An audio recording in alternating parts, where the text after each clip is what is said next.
السلام علیکم ویورز، میں ہوں شاکر سولنگی۔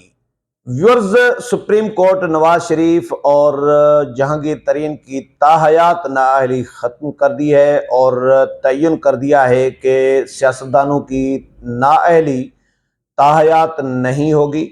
آج سپریم کورٹ نے اپنا بڑا فیصلہ دے دیا ہے۔ چیف جسٹس کی سربراہی میں 7 رکنی بینچ نے فیصلہ دیا ہے اور 6-1 کے تناسب سے یہ فیصلہ دیا گیا ہے۔ 6 ججز نے تاحیات نااہلی کے خلاف فیصلہ دیا ہے اور ایک جج نے، جسٹس یحییٰ آفریدی نے، اختلاف کیا ہے۔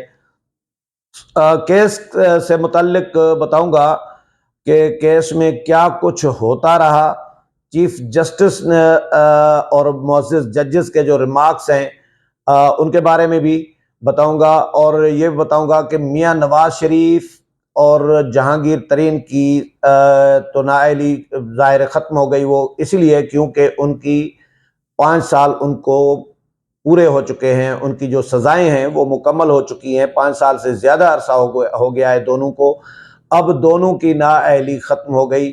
سپریم کورٹ کا ایک فیصلہ تھا تاحیات نااہلی سے متعلق، سمیع اللہ بلوچ سے کیس میں دیا تھا، اس کی وجہ سے تاحیات نااہلی تھی، نہیں تو آرٹیکل 62(1)(f) میں تاحیات کا ذکر نہیں ہے، نااہلی کی مدت کا ذکر ہی نہیں ہے۔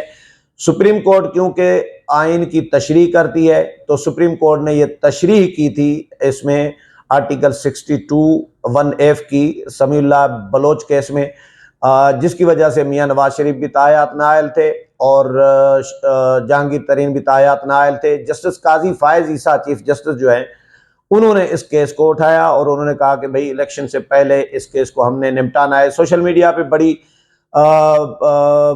کمپین چلی کہ جی نواز شریف کو فائدہ دینے کے لیے، فائدہ پہنچانے کے لیے یہ کیس اٹھایا گیا ہے۔ تو چیف جسٹس نے خود بھی سماعت کے دوران یہ کہا تھا کہ بھئی سوشل میڈیا پہ اس کیس کو لنک کیا جا رہا ہے پولیٹیکلی حوالے سے، تو اس کو کون دیکھے گا؟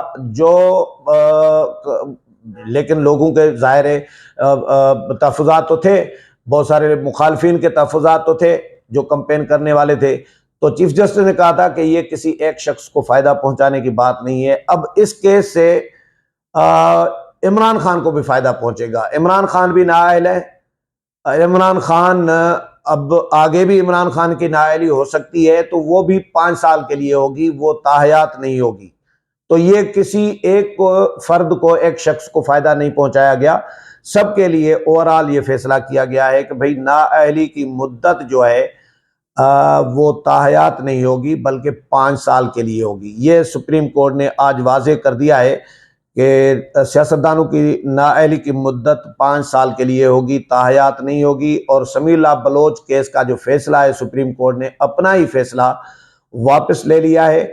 اب یہ ہے کہ اس فیصلے کو جو آج آیا ہے سپریم کورٹ کا، آرٹیکل 62(1)(f) کے تحت فیصلہ دیا گیا ہے اور یہ نااہلی ختم کر دی گئی ہے تاحیات، تو یہ کیس اب اس فیصلے کو تبدیل کون کر سکتا ہے؟ تبدیل کر سکتا ہے سپریم کورٹ کا اس سے بڑا بینچ، لارجر بینچ ہو، 7 سے زیادہ ججز ہوں اور یا فل کورٹ بینچ ہو، وہ تبدیل کر سکتا ہے۔ لیکن فی الحال 7 رکنی یہ بھی لارجر بینچ ہے اور اس نے یہ کالعدم قرار دے دیا ہے سمیع اللہ بلوچ کیس کا فیصلہ اور تاحیات نااہلی ختم کر دی ہے۔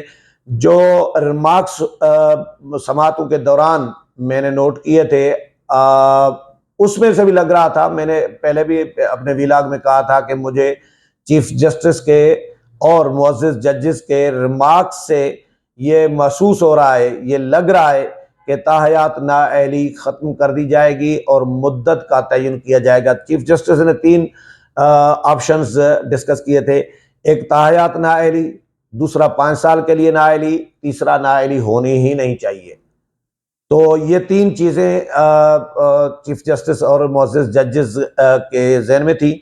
اس پر وکلاء سے یعنی جو معاونین وکلاء ہیں ان سے معاونت بھی مانگی گئی، سپریم کورٹ بار سے بھی معاونت مانگی گئی، بہت سارے اور جو سینئر وکلاء ہیں ان کو معاون بنایا گیا۔ انہوں نے سپریم کورٹ کو یہی مشورہ دیا کہ جب تک سمیع اللہ بلوچ کیس کا فیصلہ واپس نہیں لیں گے تب تک یہ نااہلی ختم نہیں ہو سکتی، تب تک کیونکہ اس کیس کو اگر وہ اپنی جگہ پر کیس فیصلہ برقرار رہے گا تو دوسرا فیصلہ کیسے دیں گے آپ؟ ایک اور سادہ قانون سازی سے تو یہ نااہلی ختم نہیں ہو سکتی، تو آپ اس کیس کو ہی واپس لے لیں۔ تو آج سپریم کورٹ نے واپس لے لیا ہے۔ چیف جسٹس نے دوران سماعت بہت سارے اور جو سزا کے جو تعین ہے تاحیات نااہلی کے حوالے سے بہت سارے مواقع پر برہمی کا اظہار کیا تھا۔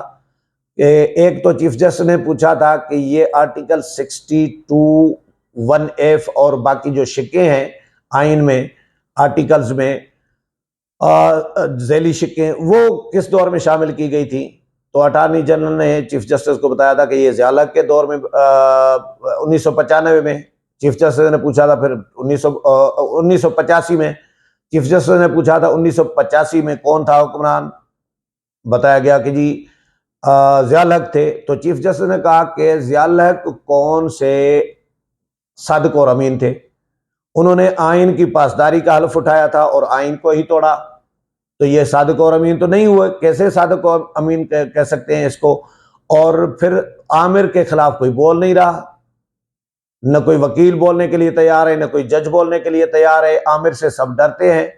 تو انہوں نے یہ شقیں سیاستدانوں کے لیے، سیاستدانوں کو کنٹرول کرنے کے لیے، بلیک میل کرنے کے لیے اور ان کو نااہل کرنے کے لیے یہ شقیں شامل کرائیں۔ یہ صادق اور امین کی شقیں اپنے اوپر کیوں نہیں لاگو کی تھی عامر نے، ضیاء الحق نے؟ تو چیف جسٹس نے کہا کہ بھائی صادق اور امین اس دور کا کوئی انسان کیسے ہو سکتا ہے؟ کیا میں صادق اور امین اپنے آپ کو کہہ سکتا ہوں؟ کیا اٹارنی جنرل صاحب آپ کہہ سکتے ہیں؟ اٹارنی جنرل کو کہا کہ آپ نام جواب دے دیجیے گا، میں ایسے ہی پوچھ رہا ہوں۔ تو چیف جسٹس نے کہا کہ میں اگر الیکشن لڑنے جاؤں اور میرے پہ کوئی اعتراض کرے کہ میں صادق اور امین نہیں ہوں تو میں اپنے دفاع میں کچھ نہیں کر سکتا، میں ثابت نہیں کر سکتا کہ میں صادق اور امین ہوں۔ میں شکر ادا کر رہا ہوں کہ ججز کے لیے یہ صادق اور امین کی شق نہیں تھی، نہیں رکھی گئی۔ اگر ججز کے لیے رکھی جاتی تو پھر ہم میں سے کوئی بھی جج بننے کے لائق نہ ہوتا، اہل نہ ہوتا۔ تو چیف جسٹس نے کہا کہ یہ کیا سیاستدانوں کو ہی صرف صادق اور امین ان کے لیے ہی شقیں ڈالی گئی ہیں؟